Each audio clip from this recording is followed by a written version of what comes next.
Hey everybody, what's going on? Welcome back to the channel. Today's video is going to be over the series finale of Fear the Walking Dead. We're going to do a twofer, episodes 11 and 12, because 11 can really be kind of explained in one word, which was trash. It's a complete worthless episode. It really doesn't serve a purpose to propel the story. It's just more of the back and forth, trying to trick us, trying to mislead us in different directions. Because the whole debate around whether or not Tracy was actually Troy's daughter or the possibility that she was Alicia's daughter, we get those answers in this episode, but it's still nonetheless very annoying the way they go about it. Because the episode starts off, somehow Troy and Tracy are back together, they're driving down the road, they're doing their business, they're leading this herd to take over Padre, because obviously Tracy did go about leaking the random lighthouse location that somehow magically revealed where Padre was, and now they're going to lead this horde there to take it out and invade it and then eventually take it over. But this plan is all for naught. As they are on their way, they hit a trip mine, which we see the truck get smashed into by a giant log, sending it flying through the air, and then they wake up and Troy is impaled through the shoulder by a tree branch, which pins him to the seat of the car. Now this particular detail was rather annoying through the whole episode because, well, he would act like it was bothering him, then he wouldn't. He didn't play it off to be believable. Nothing against the actor, because I really enjoy his work. Things he's done before. His first go around as Troy was really good, but just you can really tell with these last couple episodes with a handful of characters that they are there for the money. They're there to close out the story and just be done with it, no matter if it's believable, if they have any commitment to the part. And part of it, no, is absolutely it's not their fault. It's the dialogue they have provided through the scripts and the writers that we have since established suck, and they had no business doing this show. But we get Tracy, because Troy tells her to go off. You need to go off and be safe. Leave me here. I'll deal with whatever fate dealt me. She makes her way. She magically finds the armored truck that Madison has taken from the rest of the group and going on her hunt for Troy. She gets in it, tries to communicate to find people to come help Troy. Madison, of course, comes upon her, and then it just kind of goes from there. And she goes back to Troy trying to kill him, but he convinces her, hey, I'll tell you where this herd is if you don't kill me, and let me and Tracy kind of go off and be together as father and daughter. But this all kind of comes crumbling apart because Madison never really believes him the whole time. She knows that he's full of crap. And the episode is just, it's really silly the way they play it off with Luciana and Daniel and everybody constantly switching their loyalties. Like at one point, Daniel and Luciana wanted nothing to do with Madison, and then they're back with Madison. And then somehow Strand is automatically, magically in charge of Padre. It's a very unbelievable sequence of events, and just it's really silly the way they go about it. But the whole episode ends up with Troy trying to convince Madison that he has changed and he will never cause trouble again if they are allowed to live in Padre. And Madison, of course, does not believe him. It looks like she might, but then it goes to reveal that she actually guts him with Alicia's prosthetic bone hand, leaving him to die. Tracy's just in utter shock, and in his dying moments, he says, well, Tracy's not really my daughter, she is Alicia's, which we come to find out later is another fucking lie, because he wanted to make Madison believe this because he knew that she would go to any lengths to protect this child if she thought it was her blood. So that's kind of episode 11 right there. It's not really an impactful episode, it's just really...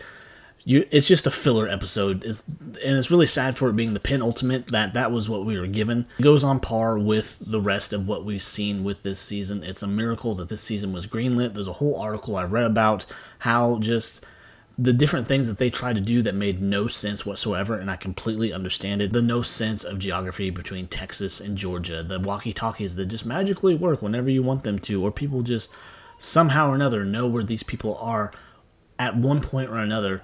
Just they know. There's no tracking people down. They call them up on the radio and they will just answer. So there was a lot of things that were just silly. But then we get our series finale.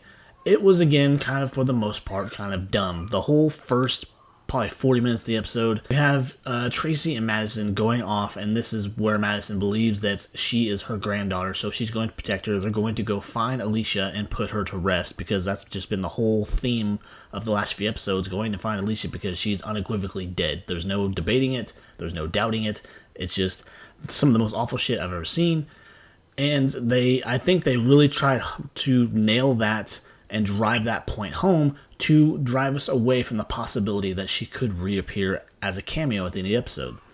So they're trapped in this garage, and they're fighting off another herd. All the while, they have another herd that's going towards Padre, and they're communicating with Frank and Klaus over the radio that this impactful doom is coming their way, and Padre is just completely down the shitter at this point. But then we keep jumping back and forth, and we have at one point captured Troy's right-hand man. I think his name is Russell. And they're questioning him about everything that Troy said. Is he just a big fat liar? And just how could they do the things that they're doing? And then at that point, when they're questioning him and he's talking to Tracy over the radio, there's this sudden rocking of explosions. And he reveals that they did hold on to some grenade launchers from some point in their journey. And they breached the walls of Padre, and now all these walkers are flooding in. So they all have to make their way out, make it to the docks to get on the boats and evacuate the area. But of course, they all end up getting trapped at some point. And then we get Tracy and Madison having their heart-to-heart, and then Tracy just 180s it and shoots Madison. And what we see earlier in the episode, we see that this medallion that was apparently Alicia's at one point, Madison has put it into a gun magazine and put it in one of her side pockets, and this is by the miracle that this is where Tracy shoots her and the magazine stops it, and just kind of feeding into the theme or whatever that necklace is going to bring you some form of good luck because it's a saint of sorts. So we get this whole scene where we think Madison's going to die, but of course she's not, because that would just completely destroy any hope this episode or this series had to wrap up its final season. And we see Madison kind of gasping for air, and then she fades, and then we cut to another scene. Come back later, she snaps out of it, and she's completely alive. This magazine has stopped this bullet by the miracle that is the saint necklace. She goes off to kind of in the same fashion that she did way back when in season 4 when we all thought she died in the first place. She goes to save Padre by leading them with flares. She takes them under Padre to where she was at one point held as a prisoner in the same area. She then proceeds to knock off the valves off of all these tanks, causing the area to fill up with flammable gas. She then locks herself in her old cell, from what I can tell. She then throws a flare through the flap door, causing the whole area to explode, and then we're just left to believe that she's dead. But of course, this is another fake out, which was annoying, but it's not all without some sort of purpose, because thankfully we did get that question answered of where the hell Alicia is. Is she really dead? Because in the closing moments, well, actually really in the last 20 minutes, which is more than I thought we would ever see. We get 20 minutes. Tracy has gone back to Padre and all its rubble and spent half a day or more digging Madison out, and the only reason she survived, because we wouldn't be anywhere without these little miracles, she had strapped her air mask on before she sent that place up in flames, and thus saving her life. And this is how Tracy finds her. Otherwise, she told her that she would have suffocated under all the rubble. So she's got her in this convenient little tent on a beach, and just kind of explaining to her, you know, how important you are. We're still going to go find Alicia to put her to rest. And then we hear a voice. And right away, I knew who this was. This was the return of Alicia Demnam Carey, coming back as Alicia Clark, and basically saving the last half of this episode and the last half of this series, because we all wanted her to come back to be a part of the reunion of her and Madison, to see them get some sort of happy ending, bring some closure to the show with what was left of the original characters. So we see them come back, and they're having this conversation about how this is your daughter, and Alicia's like, no, she's not. I don't have a kid. And so the whole thing, again, was revealed to be a lie by Troy, because, again, he wanted to know that if Madison thought that she was her blood, that she was going to do anything she could to protect her. So we get a good solid 20 minutes or more of Alicia in this last episode, which I thought was very good, because I was under the assumption and just all around general guessing that we were only going to see maybe 5 minutes or just the final couple minutes, the closeout of the season in the series. We get kind of a full circle moment, because Alicia not only shows up, she somehow or another shows up with Daniel's old cat, Skidmark. And so she, without them knowing, she returns the cat back to Daniel, because they catch up with them down the road. Because as Padre has come to a fall, the separate factions of Padre, the main cast, they all decide to go their separate ways because Padre is gone, so they're going to go try and make a difference somewhere else. So we see Skidmark return to Daniel. He's in total shock, and, how could this be? and we see a discussion between Sherry and Dwight. They decided that they're going to go back to the sanctuary, and Dwight wants to make it live up to its name, which kind of doesn't make sense considering from what we saw in the Dwight-centric episode that the sanctuary was nothing more than rubble for the most part. There might have been sections of the building that were still standing, but we saw that building collapse in one major area at least. So his decision to go back there, Sherry was reluctant, but ended up going back with him anyways. Then we see Strand and his little makeshift family go their separate way, and in that closing moment, Strand gets back into his truck to see a flower. Now this flower is significant in the sense that I believe that Strand gave her one before they parted ways in Texas on the rafts. And so this was kind of her just nonchalantly being like, I'm okay, I'm still alive. And he takes comfort in this, and then he gets that final closure as he's looking in the rear view mirror of the truck that he sees Madison, Alicia, and Tracy all going off. And so we get closure for a couple different characters and closing out these stories because Daniel and Luciana, they're also going to go their own way and try to make a difference somewhere else. And then we get the closure of the final characters, the main characters, at least a couple of the big ones of the series. We get the reveal of what Madison and Alicia are going to do.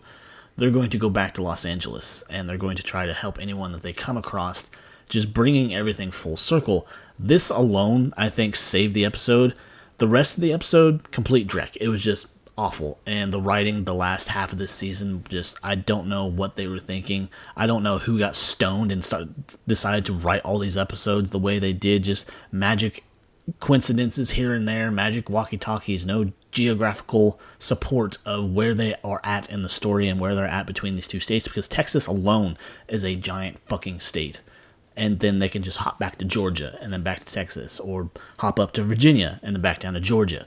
So a lot of it didn't make sense. But with that being said, I am glad that they brought Alicia back. I'm glad that they brought some closure to the show.